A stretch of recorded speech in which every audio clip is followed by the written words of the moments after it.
Hello everyone, welcome back to our online classes.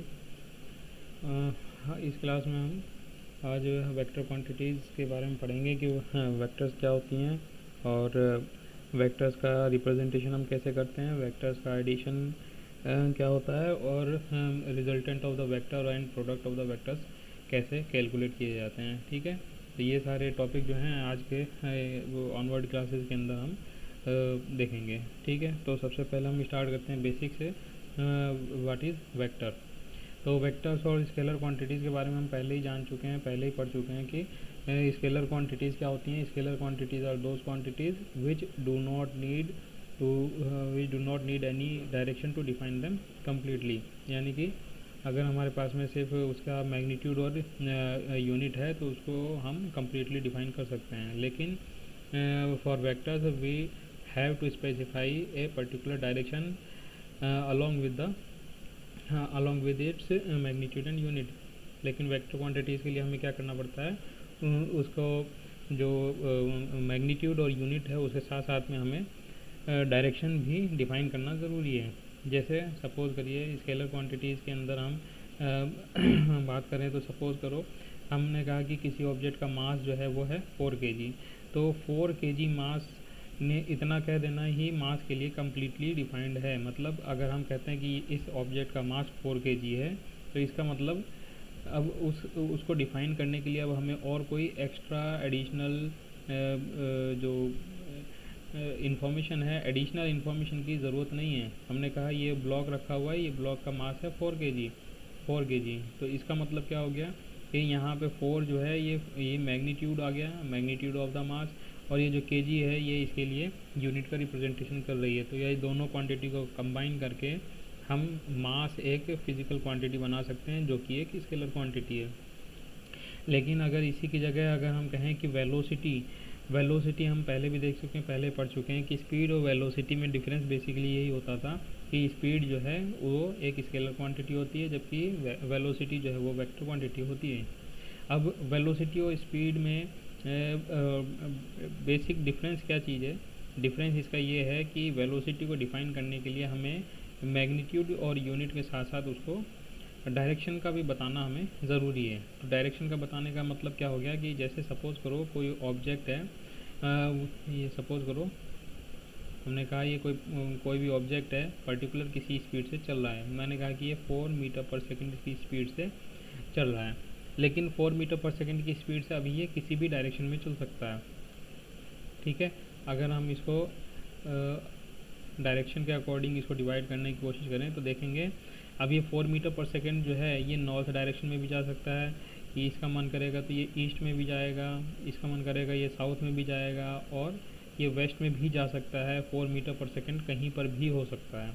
यहाँ पे 4 metre पर सेकंड ये कहीं पर भी हो सकता है, इसलिए ये सिंपली हमने इसको रेफ़र किया एज ए स्पीड कि ये इसकी स्पीड है। ठीक है, क्योंकि स्पीड एक स्केलर क्वांटिटी है और उसकी कोई डायरेक्शन नहीं है, वो किसी भी डायरेक्शन में अगर जा रहा है और 4 मीटर पर सेकंड की उसका मैग्नीट्यूड है तो हम कहेंगे कि ये इसकी स्पीड को स्केलर क्वांटिटी में रिप्रेजेंट कर रहा है। लेकिन अगर सपोज़ करो हमें वेलोसिटी बतानी होती कि वेलोसिटी कितनी है, तो इसकी जो वेलोसिटी होती है that is rate of change of displacement. और हमें पता है कि जो डिस्प्लेसमेंट होता है वो डिस्प्लेसमेंट इनिशियल पोजीशन पर डिपेंड करता है। तो जब इनिशियल पोजीशन पर डिपेंड करता है तो इसका मतलब हो गया कि उस इनिशियल पोजीशन के रेस्पेक्ट में हमें बताना पड़ेगा कि भाई ये अब कुछ टाइम के बाद में किस पोजीशन पर है, किस डायरेक्शन में है या किस पोजीशन पर है। तो उसको डिफ़ाइन करने के लिए हमने कहा कि सपोज़ करो ये क्या है, जैसे हमने यहाँ पे लिखा 4 मीटर पर सेकेंड टुवार्ड्स नॉर्थ है। तो इसका मतलब अभी सपोज़ करो ये मैं ओ पोजीशन बना देता हूँ इसकी, ये ओ पोजीशन इसकी इनिशियल पोजीशन थी। अब ये यहाँ से चलते हुए अब 4 मीटर पर सेकेंड टुवार्ड्स नॉर्थ डायरेक्शन में चला गया, टुवार्ड्स नॉर्थ डायरेक्शन में। तो अब इसका मतलब हमें इसकी डायरेक्शन भी पता चल गई। तो अब यहाँ पर इसकी जो वेलोसिटी है यानी कि इसका जो rate of change of displacement है उसको कैलकुलेट करने में हमें मदद मिल जाएगी। तब अब जाके हम इसकी जो कैलकुलेशन है उसको कर सकते हैं। तो इसका मतलब यहाँ पे बेसिक समझ में आ गया, एक फंडा समझ में आ गया कि अगर स्केलर क्वांटिटी होती है तो उसके अंदर हमें डायरेक्शन को दिखाने की कोई ज़रूरत नहीं पड़ती है। लेकिन अगर हमारे पास में वेक्टर क्वांटिटीज़ हैं तो उसके लिए डायरेक्शन दिखाना ज़रूरी है। चलिए नेक्स्ट आगे बढ़ते हैं। इसके स्केलर और वेक्टर क्वांटिटीज़ के एग्जांपल्स क्या क्या हैं। तो एग्जांपल्स के अंदर हम कह सकते हैं कि स्केलर क्वांटिटीज़ जो हैं, स्केलर क्वांटिटीज़ के अंदर हम कह सकते हैं मास होती है, स्पीड होती है, डिस्टेंस होता है, प्रेशर होता है, ठीक है, वर्क है, एनर्जी है। ये सारी की सारी क्वांटिटीज़ क्या हैं, ये सारी क्वांटिटीज़ स्केलर क्वांटिटी हैं, क्योंकि इनमें से किसी भी क्वांटिटी में वॉल्यूम हो गया, ठीक है, तो इनमें हमें किसी भी क्वांटिटी के अंदर हमें डायरेक्शन बताने की ज़रूरत नहीं है। लेकिन अगर हम वेक्टर क्वांटिटीज़ की बात करें तो जैसे एक्सेलरेशन है या फोर्स है या वेलोसिटी है या डिस्प्लेसमेंट है, ये टॉर्क होता है, ठीक है, तो ये सारी चीज़ें क्या हैं, ये ऐसी क्वांटिटीज़ हैं जिनमें डायरेक्शन बताना ज़रूरी है कि किस डायरेक्शन में हम लगा रहे हैं, किस डायरेक्शन में ये एक्ट कर रहा है। तो जैसे हम इसका एक छोटा सा एग्जांपल और लेना चाहें कि फ़ोर्स की बात करें, तो फोर्स अगर कोई कहता है कि 10 न्यूटन का फोर्स एक्ट कर रहा है किसी बॉडी के ऊपर, तो इसका मतलब सिंपली हम 10 न्यूटन का फोर्स एक्ट नहीं करवा सकते। हमें बताना पड़ेगा कि उस बॉडी के रेस्पेक्ट में हॉरिजॉन्टल डायरेक्शन में फोर्स एक्ट कर रहा है, या वर्टिकल डायरेक्शन में परपेंडिकुलरली एक्ट कर रहा है, या हॉरिजॉन्टल से पर्टिकुलर किसी एंगल पर एक्ट कर रहा है। तो ये फोर्स की डायरेक्शन को भी हमें शो करना ज़रूरी है। तो इसलिए फोर्स हम कहते हैं कि ये एक वेक्टर क्वांटिटी है, ठीक है। अब representation of vector, representation of vector अभी मैंने बताया कि भाई वेक्टर क्वांटिटी जो होती है, जैसे वेलोसिटी की हम बात कर रहे थे, तो वेलोसिटी में हमने कहा था कि velocity is the rate of change of displacement, और जहाँ पर डिस्प्लेसमेंट आ गया तो वहाँ पर उसकी इनिशियल पोजीशन को भी चेक किया जाता है, वहाँ पर इनिशियल पोजीशन को रिप्रेजेंट किया जाता है। तो अब सपोज़ करिए वेक्टर क्वांटिटी, कोई भी वेक्टर क्वांटिटी होगी, अगर उसको रिप्रेजेंट करना है आपको, तो उसको रिप्रेजेंट करने के लिए हमें उसकी इनिशियल और फाइनल पोजीशन को देखना पड़ता है कि वो कहाँ से कहाँ तक जा रही है, ठीक है। इनिशियल और फाइनल पोजीशन को हमें चेक करना पड़ता है। तो सपोज़ करिए मैंने एक ये मैंने बना दिया एक टू डायमेंशन बना लिया, ठीक है, एक्सिस बना लिया, ये एक्स एक्सिस हो गया, ये वाई एक्सिस हो गया।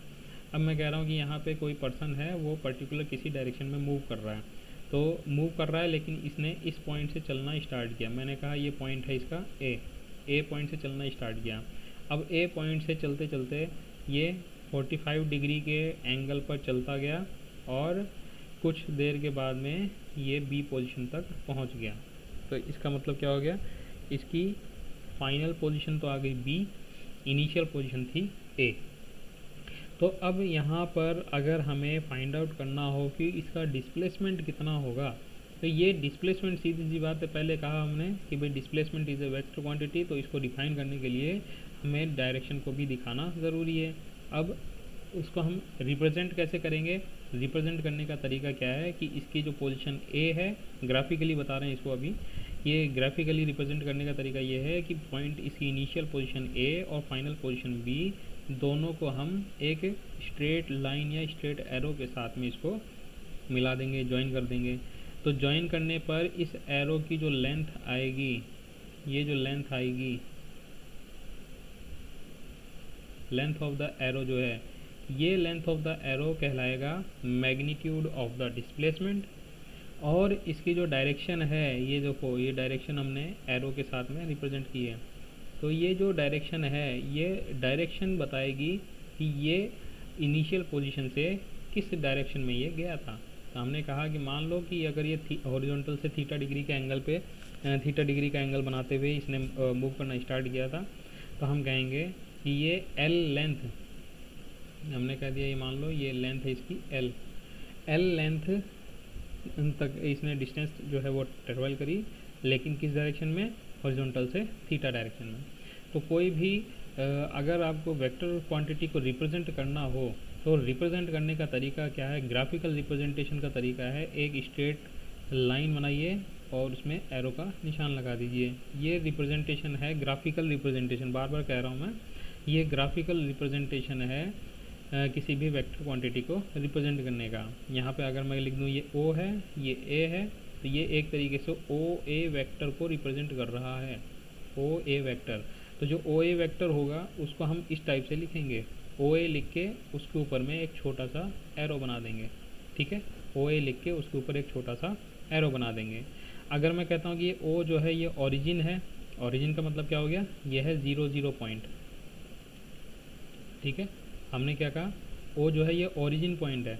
तो अगर ओ को ओरिजिन पॉइंट लेते हैं तो सिंपली मैं इसको ए वेक्टर भी कह सकता हूँ। ध्यान रखना, अगर ये ओरिजिन है यानी कि रेफरेंस पॉइंट लिया हुआ है हमने, तो उस केस में हम इसको ए वेक्टर से भी रिप्रेजेंट करेंगे। सिंपली इसको कैपिटल ए बना के उसके ऊपर में एक एरो का निशान भी लगा सकते हैं। तो ये है रिप्रेजेंटेशन का तरीका। बार बार कह रहे हैं हम इसके अंदर, ध्यान रखने की बात है, जब भी डायरेक्शन को डिफाइन किया जाए तो डायरेक्शन हमें उसकी किसी एक पर्टिकुलर रेफरेंस पोजीशन से ही लेनी है। ठीक है, तो रेफरेंस पोजीशन से जब हम डायरेक्शन को लेंगे तो उस रेफरेंस के रेस्पेक्ट में, अब देखो वेक्टर क्वांटिटी कोई भी होती है ना, कोई सा भी आप रेफरेंस लेंगे तो रेफरेंस के रेस्पेक्ट में उसकी डायरेक्शन चेंज हो जाएगी। तो इसलिए हमें पर्टिकुलर जितने भी रेफरेंसेस लेने हैं, जितने भी वेक्टर क्वांटिटीज़ लेने हैं वो पर्टिकुलर किसी एक रेफरेंस के रेस्पेक्ट में ही लेने हैं। तो इसका मतलब क्या हो गया? इसका मतलब हो गया कि अगर हम ओरिजिन ले रहे हैं 0 0 0 को, तो 0 0 0 हमारे लिए रेफरेंस पॉइंट का काम करेगा और उसके रेस्पेक्ट में ही हम हर जो वेक्टर क्वांटिटीज़ हैं उनको डिफाइन करेंगे। ठीक है, चलिए नेक्स्ट आगे बढ़ते हैं। तो ये इसका ग्राफिकल रिप्रेजेंटेशन है, इसी को यहाँ पे थोड़ा सा एलेबोरेट करके दिखाया हुआ है कि क्या कह रहा है। Vector is represented by A directed straight line having a magnitude and direction of quantity represented by this. वही सेम चीज़ अभी जो हमने बताई है वही चीज़ है।